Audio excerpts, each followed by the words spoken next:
Great to have you in the podcast. How are you today? Hey, Jared. Good to be here. Doing good, doing good. It's a beautiful day here, and I was in short sleeve all day. Had to throw on this sweatshirt last minute because I was eating this bagel and cream cheese with chive cream cheese, and I stood up and I spilled it all over my shirt. So this is why I am in the sweatshirt today. So there you go. I'm like this, even though I'm in California, but we always have the AC going, man. So it's cold in this house always. So There you go. I'm really excited to chat with you here today. I would love to kick likewise. things off. For anyone that's just getting to know you, tell me a little bit about yourself, and then give us the overview of Outbuild, and we'll go from there. So about myself, my name is Franco. I'm originally from Argentina. I lived most of my life in Santiago, Chile, and that's where I studied. Started, the first iterations of what Outbuild is today. Always been an entrepreneur at heart, doing different things, not only tech. What else? Love sports. I live in the East Bay area with my girlfriend. Yeah, that's a little bit of me. There's a lot more, but not that relates to this episode. And yeah, I founded Outbuild in 2021, and we created the first. I know a lot of people said the first, but I hate to say the first, but the first scheduling and planning software built for general contractors, right? So we saw a big problem in the way that general contractors were planning their projects from beginning to end. We saw very little collaboration between the people working in the field and the people working in the office, and it only makes sense to connect the contractual schedule documents and then what's going on in the field, the look heads, weekly work plans, all that stuff, make it into a collaborative ecosystem that is integrated with other tools, that have iPad apps, that is web-based. It just made sense. And yeah, that's what we created. And that was like a spin-off of my first company that was called Ipsum, and it was like a Procore for Latin America. So we started growing from Chile all the way up to Mexico. We got some investment from Seven Ventures, and that was like my first startup. So this is like a spin-off of what Ipsum was. What continues Yeah, to drive you every day to build this business? I don't want to sound cliche or cheesy, but honestly, at this point, and not only me, like everyone on the team, I think we have the same mindset of we want to make a dent, right? You're building something for a huge industry, one of the largest in the world. There's a lot of people involved in this industry. It's an industry that's going to only keep evolving, never going to die. We need construction, right? Everything's construction. Like I'm sitting in construction right now. So building something that is valuable, that people are going to use, people are going to love, they're going to want more of it. It's exciting, right? You're making a dent in an industry that is transforming the world. So the bigger the dent, the more exciting it is. So for us, when we're thinking about building, stuff that our customers are like, oh, that would be awesome. It's exciting, right? Obviously, there's always the potential of, the success and all that stuff, which is fine. But you can do a lot of stuff to get money, right? But this is exciting altogether because we're transforming, or we're helping transform a large industry, and we're working with the people that are building the country and building the world, which is awesome to me, and I think everyone in the team has the same mindset. Let's talk about like particular focus of, I guess the Sorry. stakeholders that are your ideal stakeholders. Like, what do those companies look like? We like to see things in different steps, right? So the step that we're in right now, we're focusing on general contractors, typically in the mid market. We like that space. It's kind of like a space where there's good corporations. They want to get better. They don't have the budgets and resources of like the ginormous players, but they're not like a mom and pop shop. So they're like in a good place where implementing our software helps them be better, take more work, be more efficient, and you can make a good impact, right? So general contractors right now, we love working with owners, with trades as well, but our focus is on the GCs right now, right? We promote adding the trades into the platform so we can get that collaboration, but we don't monetize the trades. We're not planning on doing that anytime soon. We're just working directly with general contractors right now. In the US, mostly, we have customers outside the US, but in the US, mostly as of now. Eventually, we want to grow this and take this to other regions, but Um, yeah, mostly in the US. We have some customers abroad, but I would say it's like 5% of our customers. When you were just starting this, like, what were some of the best pieces of advice you received? I didn't get a lot of advice early on. I think most of the things I learned was like just looking at YouTube videos of other founders and podcasts and things like that. Further along the way, I started meeting more accomplished founders, and I've been learning a lot from them, right? If I can mention some, I don't know if this is Yeah. bad to do in a podcast, but I always love working with Matt Daly, Struction Side, now Joan Deploy, um, Eves from Fieldwire, and there's always other founders that you get feedback on and you huddle a lot. But those two, and I would say also Mira from Versatile, they gave me really good pieces of advice moving forward. Um, some advice related to fundraising, some advice related on the hires. How do you do your hires? Like talking about, do you bring people from construction or do you bring people from the SaaS world and teach them construction? So learning from how they did things and their failures and their success, it helps us a lot. But I will say that you gotta figure your own way. A lot of stuff that worked for them doesn't work for you, or a lot of stuff that didn't works for you. So, um, yeah, man, I don't know. Just a lot of pieces here and there of advice of different founders, and then you build your own like way of doing things, I think. Are there particular things you look for in the industry, like trends, data to stay on top of that maybe impact your decision making? Of course, as someone running a startup in the context space, you gotta understand what's going on. Like what are companies looking for, economical, shifts, anything that is moving the industry, new bills, all that stuff that's relevant that you understand where it's going.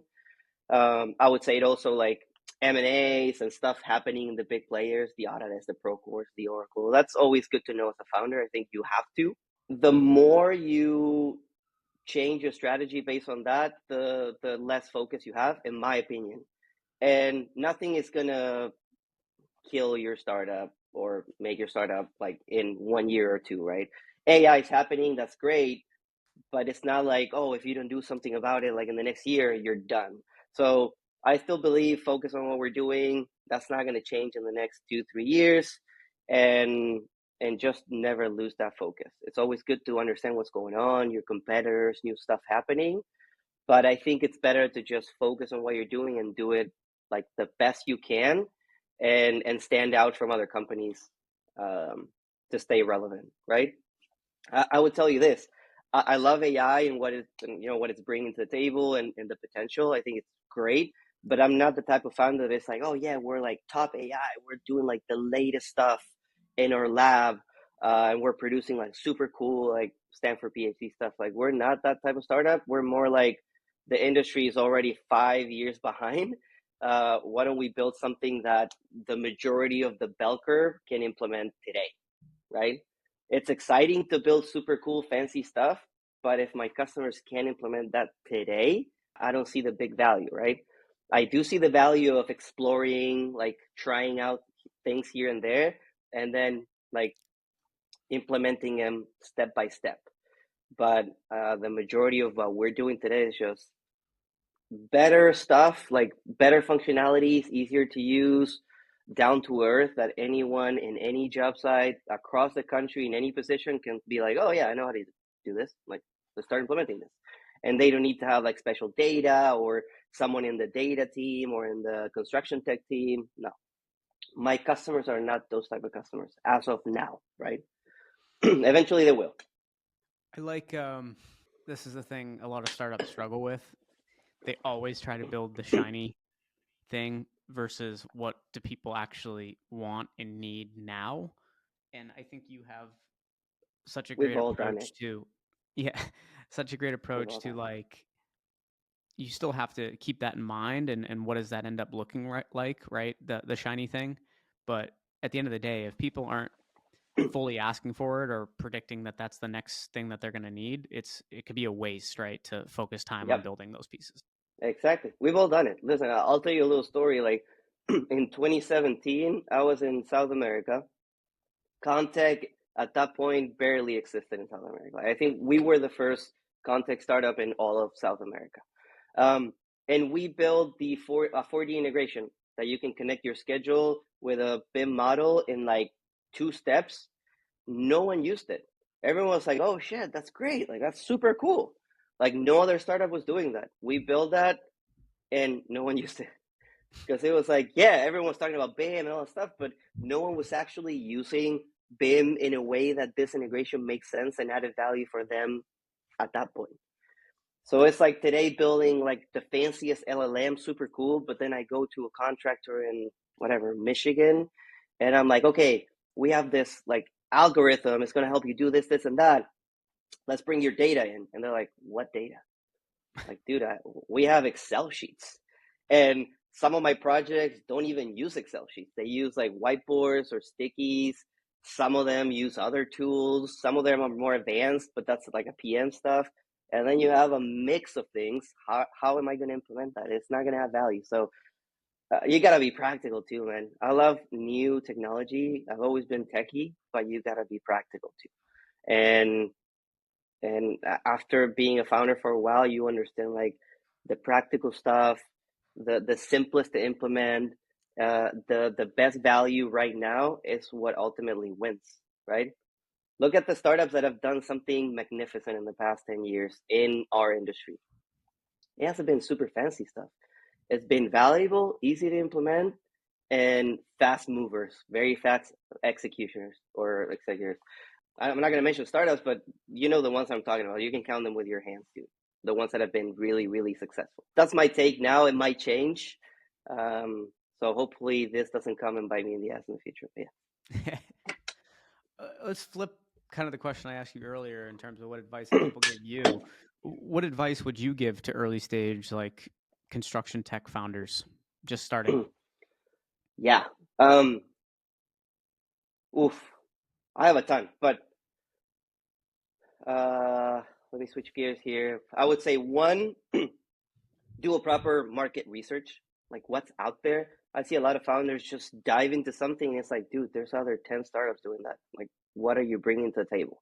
So do proper market research, like what's out there, what are they doing well, what are they not doing well, is there a space for what I'm doing, am I going to be overlapping with 3 different products? Because if that's the case, you're going to have a hard time selling your product.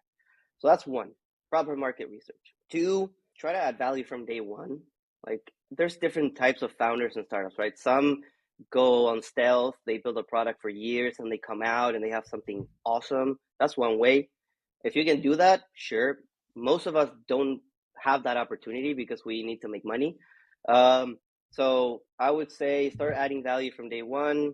Try to be as lean as possible. So you do something little that adds value that people were like, yeah, I'll be willing to pay for that, and then grow it from there.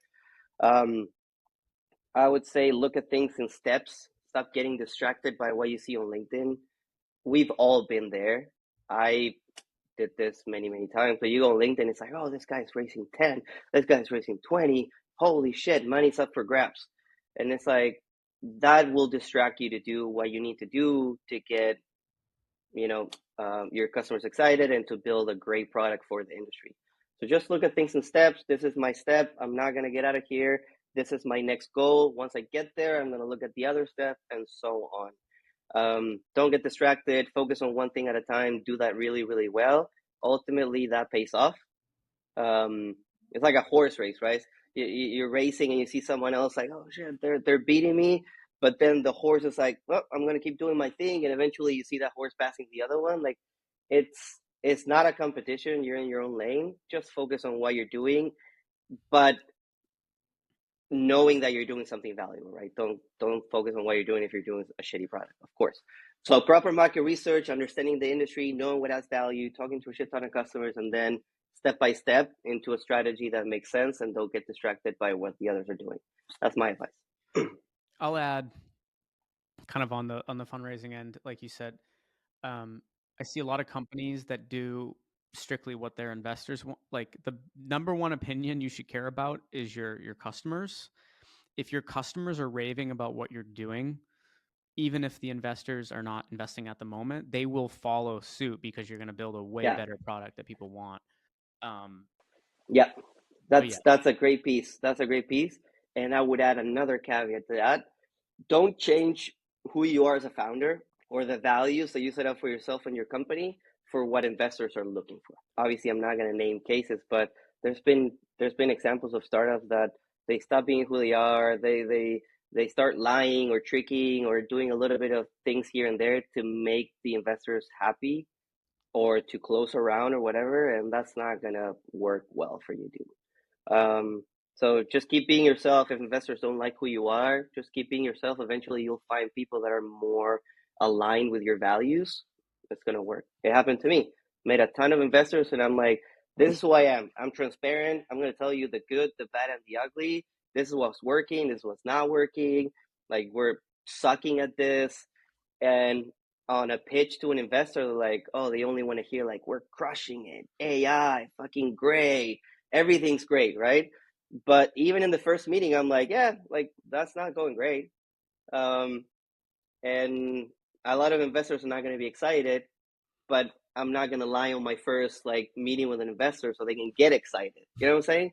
Like, I think I've always kept it super honest from day one. And the investors that I work with today, which we love our investors, we maintain that same honesty from day one. So throughout the due diligence, they saw everything. Like, we lifted the hood of the car and they saw everything. The hose, like, losing oil, the things that were going great, they saw everything. And I feel like that approach from day one, even before you even start working together, builds a better relationship moving forward. But yeah, everyone managed the relationship the way they want. This is my advice of, like, I think that's the best way. Just be yourself from day one before you even start working with an investor, and that's going to be better moving forward.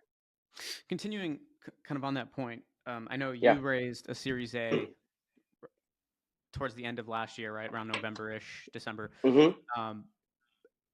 Congratulations, by the way, on that. I know it Thank you, it sir. happened a couple months ago, and time's flying by. Um, Yeah. with that raise, where were you looking to really invest from there in the company? Like, what was kind of the? You don't have to give us an exact breakdown, but like, Mm-hmm. are there still particular roles you're hiring for? Areas you're hoping to grow in the business? Share what you can share, but we'd love to hear more. Yeah. So we're always hiring, like, always be hiring is important because you want to be looking out for the best people. But the focus of that Series A was when you start raising a Series A, you figure out what works, right? You get to a point with a good number of customers. You have a product that people want; they want more of it. So you start feeling that product market fit of, like, okay, with the team that we have today, we're selling this. If we invest in a bigger sales team and we start, deploying product faster, then our model is saying that we're going to be able to get to this point. It's sort of like more predictability than early on. So for us, it's like doubling the engineering and product team so we can deploy more stuff this year. There's a lot of things that we have in the roadmap. Like, we have roadmap for 5 years, right? But this year is critical because we got to a point with, I don't know, 4,000 projects plus, we have hundreds of customers, and we need to get to that next stage, right? So doubling that engineering team to tackle more product, doubling the sales team. Doubling is, I don't know if doubling exactly, but putting more chips on the sales team also so we can address more and reach out customers that we haven't reached out yet. We saw a map the other day of our customers throughout the country, and it's like almost painted completely. There's a few states that we don't have, customers, but the plan is, like, we need to have customers in every city, every major city in the country. And then, of course, the other teams, like, marketing, we didn't have a marketing team. So building a good base for the marketing team so we can start addressing more things, which we built a great marketing team as of now. Can you still hear me? Oh, there it is. Yep. The success team, that they're doing a terrific job. They're supporting thousands of projects. So we need to give them, more resources so they can grow the team, so they can address more accounts. And then building the foundations of things that we didn't have before, that were like, we were running always, like, myself, and just figuring out how to do it, like the financial items, the HR items. So building that structure so you become a proper company, right? Before, when you're a startup, you're just like hustling, taking care of things the way you can. Now you set up like a base of finances, HR, RevOps, a little bit of operations, so you make sure that the machine is working properly, and that can help you grow and scale without going crazy or putting out fires. So yeah, I think I said like pretty much investing in everything, but obviously like any startup, it's like more sales, more product, or more product, more sales. That's the order, and then you invest in building a better infrastructure for the entire company. And then what else? And then you can do other stuff like getting the team together. We're 100% remote, so we don't have an office. So that's a challenge, but it has some benefits. And when you get some sort of resources, you want to get the team together more than before. You want to get them to work together, to do like retreats, to huddle like a team of 5 and get something done. So we're able to do those things now, visit customers more, invest in better tools. It's important when you think about the tools that you're using. Sometimes you're using a piece of software that is what you chose, but when you realize that it's not enough and you can invest in something better, you become better too. So investing in better tools, just a combination of stuff. But yeah, we didn't raise like $50 million. So with everything I said, like you can run out of money pretty fast. So yeah, those were the things that we're focusing on post Series A. I love it. Well, I'm excited to continue the conversation with you. I would love to have you come back on at some point, and definitely stay in touch when you have some updates.